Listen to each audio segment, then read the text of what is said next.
Hello friends, welcome back to our Control Systems Simplified series.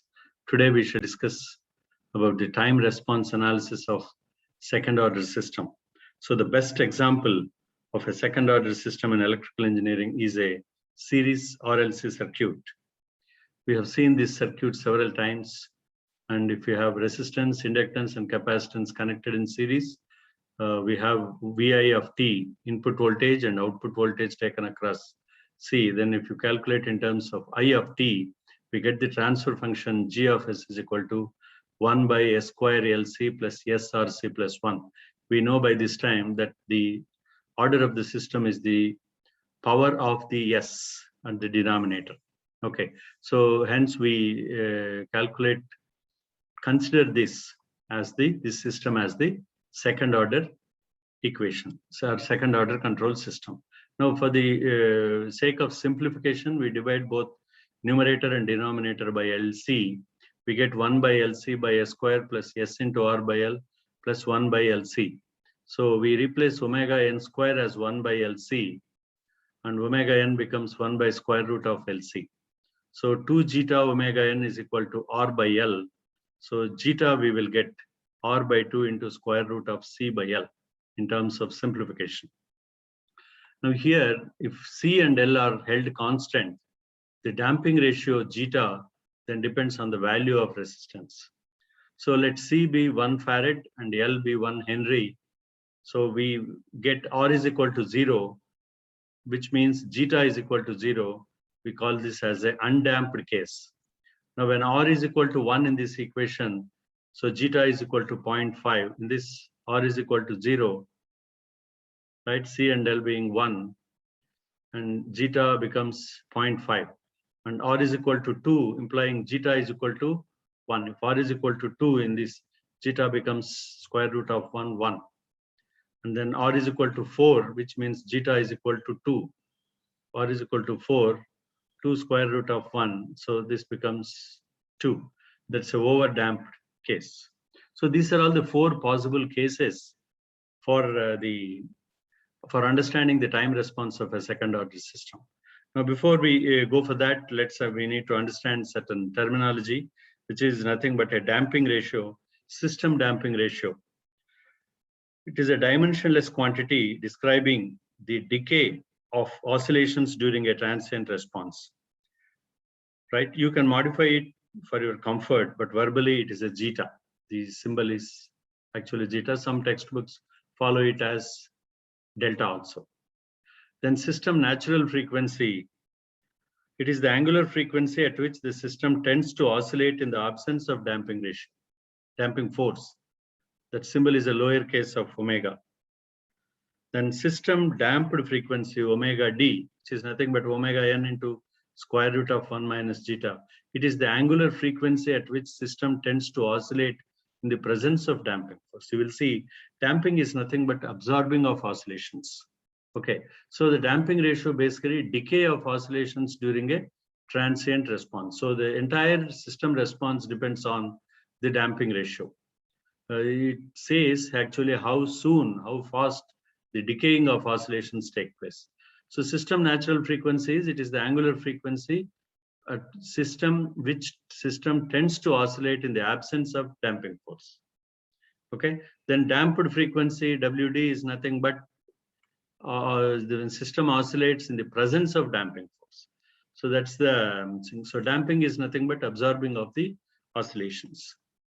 And if you see the general thing being done in this, we have a G of S is the block transfer function, H of S is the feedback transfer function, R of S is the input, and C of S is the output. And G of S is actually critically called as forward path gain, and H of S is feedback gain. Now then, if we simplify this, we get the transfer function of this block as omega n square by S into S plus 2 zeta omega n, and H of S is equal to 1. If we further simplify this, we get omega n square by S square plus 2 zeta omega n plus omega n square. So in effect, the transfer function C of S by R of S is equal to omega n square by S square plus 2 zeta omega n plus omega n square. Now G of S, if you take omega n square by S into S plus 2 zeta omega n. So and H of S is equal to 1 because that's the feedback. So the standard form of second order system C of S by R of S is equal to G of S by 1 plus G of S into H of S. But we know G of S is equal to omega n square by S into S plus 2 zeta omega n. To replace this in this, we get a simplified form of C of S is equal to omega n square by S square plus 2 zeta omega n S plus omega n square. If substitute 0 for zeta in the equation, in this equation, zeta for we get omega n square is equal to S square plus omega n square. So if zeta is greater than 1, we call it as a overdamped system. If zeta is equal to 1, we call it a critically damped system. And if zeta is between 0 and 1, we call it as an underdamped system. Zeta is equal to 0, we call it as an undamped system. Now let's understand what is overdamped system is, where the transients in this type of system exponentially decay to steady state without oscillation. Just try to understand the definitions once or twice. Then critically damped system is when the transients in this type of system decay to steady state without any oscillations in the shortest possible time. This is exactly what we require for critically damped system, but practically they are not possible. Then we have underdamped systems where the transients oscillate with the amplitude of the oscillation gradually decreasing to 0. Then undamped system, the system keeps oscillating its natural frequency without any decay in the thing. So you will see this here. The red line is nothing but the undamped system. So when there is no damping at all, there are no absorbing of the oscillation. So the system will be oscillating at its natural frequency omega n. Then if it is underdamped, then this is the one input that we are giving here. If it is underdamped, then you have the transient oscillates with the amplitude of the oscillation, then gradually decreasing to 0 along with the thing. Then you have critically damped, means this is the blue line. There are no oscillations, so slowly it comes on to the unity input and then it settles down there. That's a critically damped, but it's very difficult to design a critically damped condition. So if it is over damped, then no, it takes longer time for it to reach the steady state value. Okay, over damped, that's what it's a transient exponentially decay to steady state without any oscillations. So it will take a longer time for it to, but there will not be oscillations. So this is exactly what we understand in a second order system. Okay, if we give a 1 unit input, so this is exactly what happens. Okay, so it is undamped, then underdamped, critically damped is the blue line, and overdamped is the gray line. Okay, underdamped is an yellow line, and then undamped is a red line. Okay, so this is exactly very, very important when it comes to second order systems. Okay, and we have seen how zeta plays a very important role in this. Now, basically, in order to find out this transient response, the time response, we need actually, like before, like in first order system, we have 5 steps. The first one is take Laplace transformation of the input signal R of t. Then consider the equation C of S is equal to omega n square by S square plus 2 zeta omega n plus omega n square into R of S. Substitute R of S value in the above equation. Do partial fractions of C of S if required. Then apply inverse Laplace transform to obtain the C of S to get back in the time domain. So these are all the 5 steps which are required if I have to understand the time response. Because the simplification is easy, we convert it into Laplace transform, then do the partial equations in order to solve the C of S. Once we solve the C of S, do the inverse Laplace transform in order to get back our C of t in time domain. That's exactly what we do.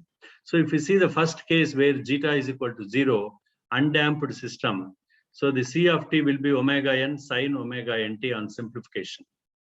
Okay, and then if you take omega n is equal to 5 and the C of t output is equal to 5 sine omega nt, natural frequency as 5. So here you will see this is 0. This is for the impulse response. We are seeing it for the impulse response. So from 0, if you are giving, it will be undamped. Because it is undamped, it will be 5 to minus 5 plus 5 to minus 5. So around the 0 plus 5 to minus 5, it will be oscillating continuously if zeta is equal to 0, if there is no damping for the system at all. If zeta is between 0 and 1, we call it as an underdamped system. In that case, the y of t becomes omega n by square root of 1 minus zeta square into e power minus zeta omega nt sine omega dtt. So if we have this is the governing equation for underdamped system. If we solve the equation, then if we take zeta is equal to 0.5 and omega n is equal to 5, this is how we get this. Is starting from 0, it's going up to 2.7 or so, then coming back, then it will be settling down around the 0, because it's an impulse.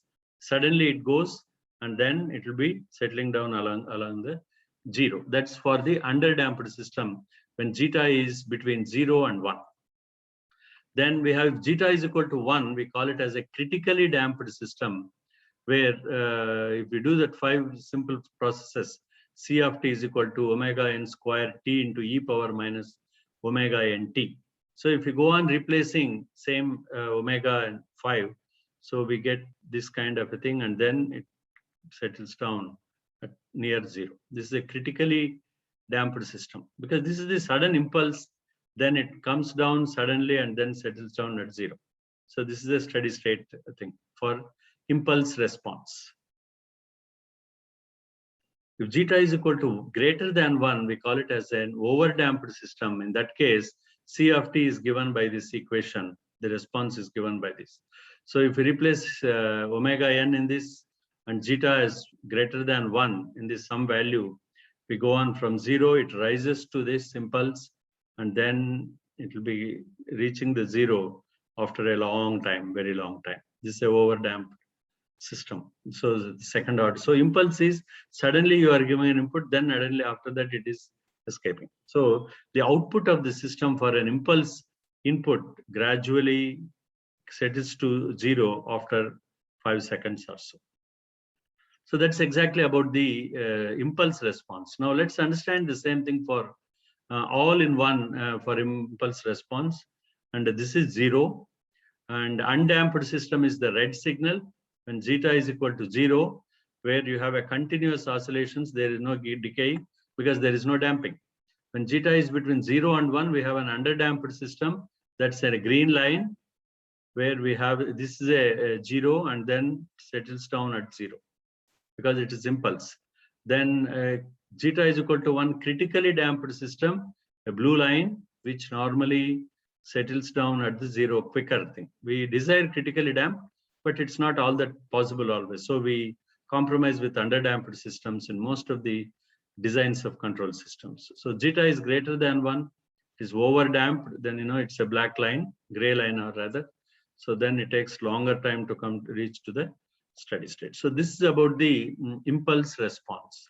So then the same thing, if we do the similar equations for step response, we are avoiding the mathematical equations here. So if you do the same thing here, but for unit step response, all that you need to remember is from 0, we are giving unit step 1 input. So 0, suddenly we are giving a step input 1, and after that, as t tends to infinity, it continues to be 1. So this is the basic difference. Whereas impulse, earlier case, from 0, it goes on, then settles down at 0. But for unity step input, we are giving a unit step input. So output always tries to settle around 1 to reach this steady state value. That's the basic difference that we need to understand. So similarly, if zeta is equal to 0, it is totally undamped system, and you have a continuous oscillations with natural frequency because there is no damping. Then if zeta is between 0 and 1, we call it as an underdamped system, and this is a green line. It just shoots down above 1, goes up to 1.2 or so, again comes down of 1 and then settles down. This is an underdamped system. This is a most practical case what we get. Then zeta is equal to 1 critically damped system, which is not all that easy to design such critically damped system. So that's a blue line, because this reaches the steady state at the shortest period of time and then settles down at the steady state along with the 1 unity step. When C of t, U of t is equal to 1, that's the C of t is the output and U of t is the input. Then if zeta is greater than 1, we call it as an overdamped system, this gray line, because it takes longer time for it to reach the steady state value, which is also not the desired case. So the most practical designs, we will be having zeta around 0.6 to 0.8, where we will be achieving slight oscillations, then the system will be settling down. So this part, we will be calling it as the transient response. And from then this point onwards, we'll be calling it as the steady state response. So that is exactly about the time response of the second order system. So thank you very much. If you want to watch more related video, please subscribe. Thank you.